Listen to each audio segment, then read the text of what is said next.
Hi, and welcome to Across the Desk. This week, I'm going to go over something I've been wanting to do for a little while now, and that's go over the Oklahoma Republican Party platform. There's a bunch of kooky stuff in this, and I'm going to tell you, this is going to be a series of shows I'm going to do on this because there's just really a lot of material in here. And you got to really go read this because it's quite entertaining. Some of the stuff in it will make you laugh, some of it ought to make you cry, and it really ought to just scare the pants off of you.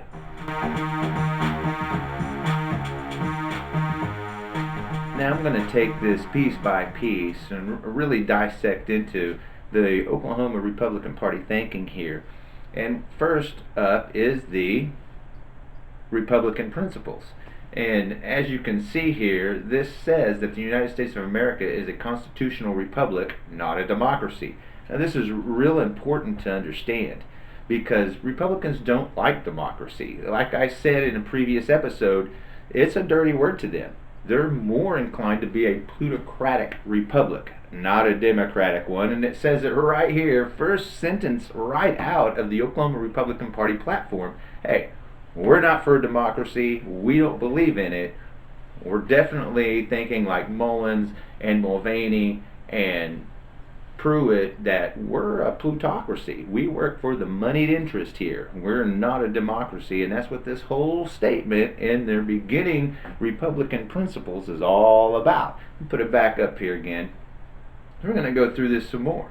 It says right here, our constitutional republic is codified within the United States Constitution, which is supreme law of the land. Well, there's no doubt that, that's true. It is the supreme law of the land, but here we go again with Republican pick and choose. See, they love to dish it, but they're just not that great at taking it, because I guarantee you there's some things in that Constitution they really don't like. Like, Article 6, where no religious test shall be applied to hold public office or the public trust, but believe me, they would really like that against a certain religious group that they fear. So they're totally not for it in that respect. So this is kind of, a wash, if you would rather. But let's proceed more with this Republican principles. Going on, we got, this is interesting. I love this part. Our Constitution flows directly from the direct Declaration of Independence. This is important to note because if you noticed over the last several years, one of the things that conservatives want to do is they want to use the Declaration of Independence as proof, as evidence, as weight that we are a Christian nation. Because in it, they always love to point out, hey, it says, we're alienated these by our Creator. That's God and everything else. But the problem is, see, the Declaration of Independence, it's not a governing document. What it really is a letter. It's an open letter that the United States, back when it was colonies, sent to the government of England to say, hey, we're declaring our independence. That's what it was. And it's not a governing document. It doesn't do anything like that, but they want to equate it as one so they can bolster their argument that we're a Christian nation. That's what that's all about right there. So let's continue. This last sentence here I really want to get over here.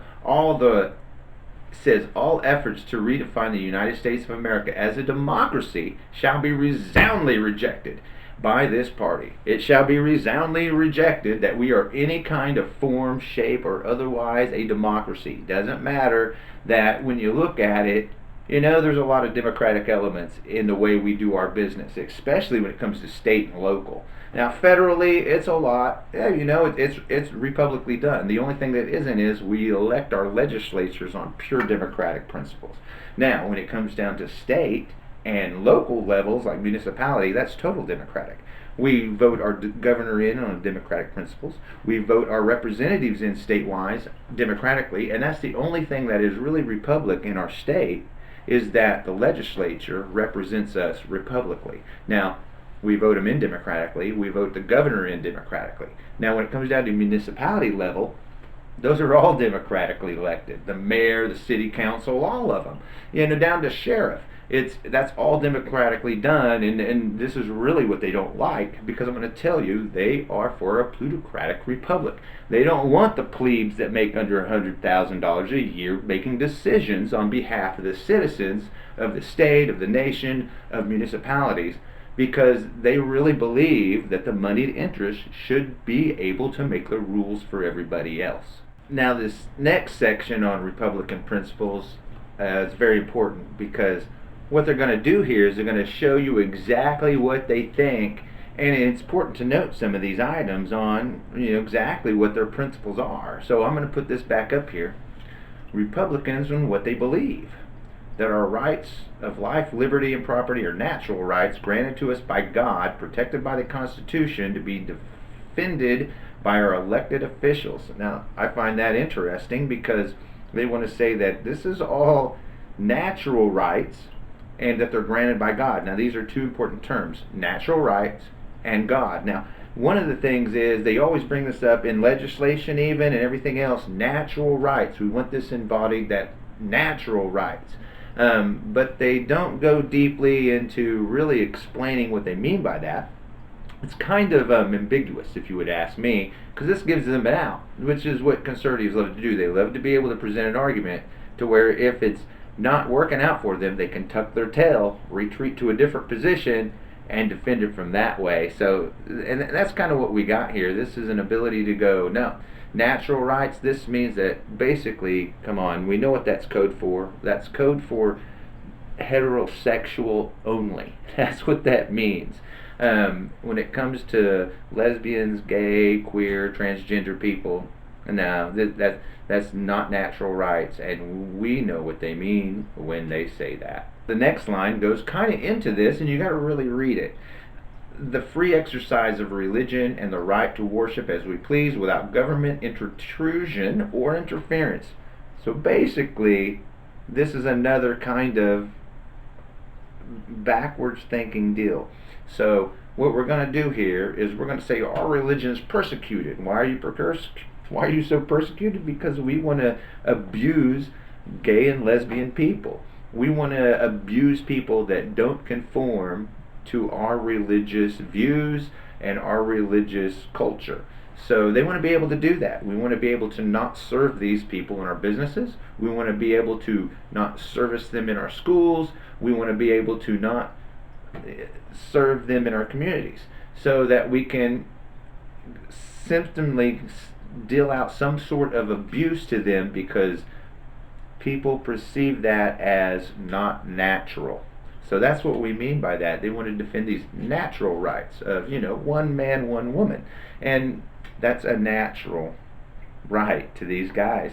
And so let's not confuse religious liberty with what it really is, and that's religious persecution of those who don't fall in line with a certain particular religious point of view. And here we go again. God, the next two lines are very important because they go with the second one I just read there. God is the author and creator of life, and that all human life, both born and in the womb, should be protected. Now, they're pretty slick here. They say God, and this goes in with line with a lot of their thinking. In God we trust. Hey, it's so non-denominational, and it so doesn't pick on a certain religion, but we know what they really mean by that. Because there are religions out there with gods that are perfectly fine with abortions. And that's what this means right here when we want to protect life, which, the creator of life and all human life, and they think they should be, protected. Well, in the womb should be protected. Let's point that out. It says right there, in the womb should be protected. Once you're out, well, you're on your own. And we know that's how they think. And then this goes in with the next line of what I was talking about, where we want to use our religion as a cudgel against people we disagree with. So now we got this next thing. In traditional marriage, the union of one man, one woman. So this goes back to what I was saying on point 2. We want to be able to freely exercise our religion to persecute those that just don't line up with our beliefs.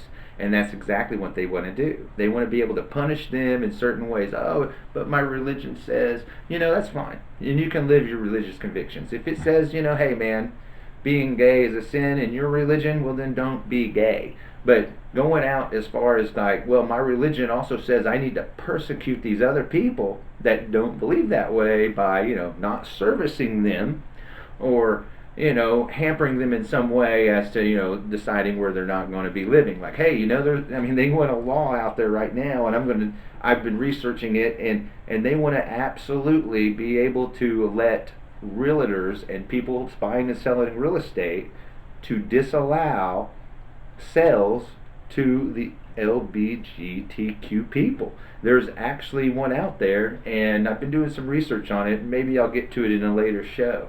But that's really what they think, and that's really what this is designed to do. These are, again, Republican principles that I am giving you right here. They are not for freedom for everyone. They're not for, hey, we should all be treated equally when you see stuff like this. And this is truly black and white Republican principles.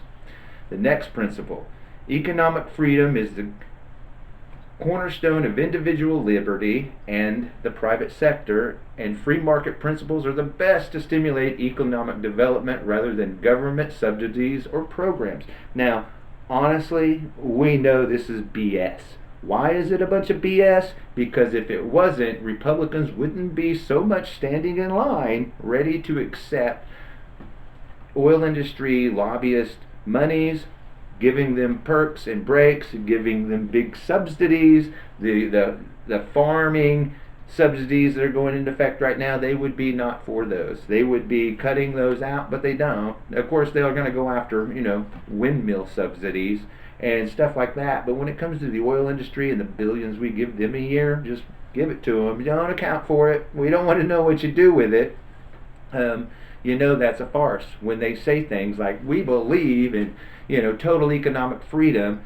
They really don't. And when you look at bills that are coming out designed to hamper a new industry here in Oklahoma, yes, the medical marijuana industry, and you see it from conservatives going against the will of the people, well, this is a BS line of crap that they're trying to sell on this Republican principle. It's not really a principle if it's it looks good on paper, I guess, but they don't really practice it. Now, here's the next point on the Republican principles chart: the right for every parent to act in their child's best interest, including health decisions and choosing the form of their education, whether at a public school, private school, or education by any other means. Now, I'm not sure why they needed to put this in there. I don't know what their planning is. I kind of get an idea of what this line here is meant for. It's meant for, you should be allowed to have your kids go to public or private schools if you want to, and no one's saying you can't. The problem is, they want taxpayer money to pay for it. They want your taxpayer money to be taken out of public schools, given to private schools, and they want to call that, hey, that's just you doing your parental freedom to teach your kids. But it really isn't. What it is it taking resources, tax money, our dollars, from a public institution that has been codified and legislated, and we're going to give that to a private institution, private company that's all for profit and no accountability. Then you got these other principles here about immigration. We only want, our kind of immigrants to come here. And they also have the other one of, supporting and maintaining the national defense. Well, yeah, okay, I can see that. That's okay. We all do. We all want a strong nation, a strong defensive nation from foreign adversaries, hacking into our voting system. Yeah, that would be something that would be a great principle to have, I would think. The other thing is, going down here on the list, the Republican Party is best vehicle for translating these ideas into possible successful principles of government. Well, here again, I disagree with that. I'm going to totally disagree with that. I'm going to say, you got these principles, this is your ideal, but looking at the facts on the ground, really don't practice that. Well, I'll take that back. They practice it to an extent to where it benefits them. When it becomes something that the other side can use, and it's something that they just can't possibly handle, well, it goes with that rule. They love to dish it, they're just not that good at taking it. And here we go with some more Republican principles. The last on the list we have that we are to function as a constitutional republic with underdefined state power as described in the Constitution, where Oklahoma's sovereignty is considered constitutionally superior to a federal government. Now, actually and legally, as per the founders, there's a lot of stuff in the Constitution that supersedes state power. It just does. When it comes to, public safety, public health, intrastate commerce, they get to do that. They have that powers. It's enumerated in there. They get to pass legislation. They get to enact laws. They get to use the judiciary to test those laws and to apply them. And that's just how it is. Oklahoma has certain points. Yes, there are certain states' rights that do supersede federal government, but they really don't believe this. This isn't something they believe in. Not 100%, only for their stuff that they care about. Amendment 2 and 10. That's what they're talking here, and that's really all they care about, because when it comes to other things, they really like that government intrusion. They really do. When it comes to ICE working with the sheriff departments, they love that. They really do. That's exactly what they want. Border Patrol agents, that's all federal. They're all about that happening. And so that just calls this right on its face pretty farcical. I'm not going to say the people that put this together maybe not believe that, but the elected representatives that they have, they don't go for this. And the whole of the Republican Party doesn't either, because then again, here we are. Loves to dish it, not able to take it very well. And that's what we got here. And that's just the first page of this 35-page document. That is the Republican Party platform here in Oklahoma. Well, there's the first part of the Oklahoma Republican Party platform based on, the principles of the Republican Party. Now, there's 35 pages of this and 6 different sections. And I think I'm going to do a show per section, because really that's about all the time I have.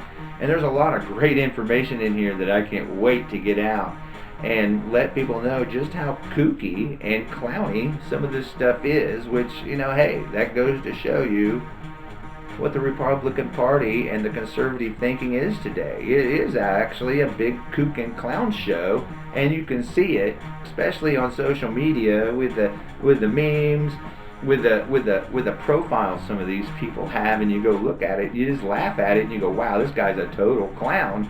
And then you can see it whenever it's written in black and white. There you go.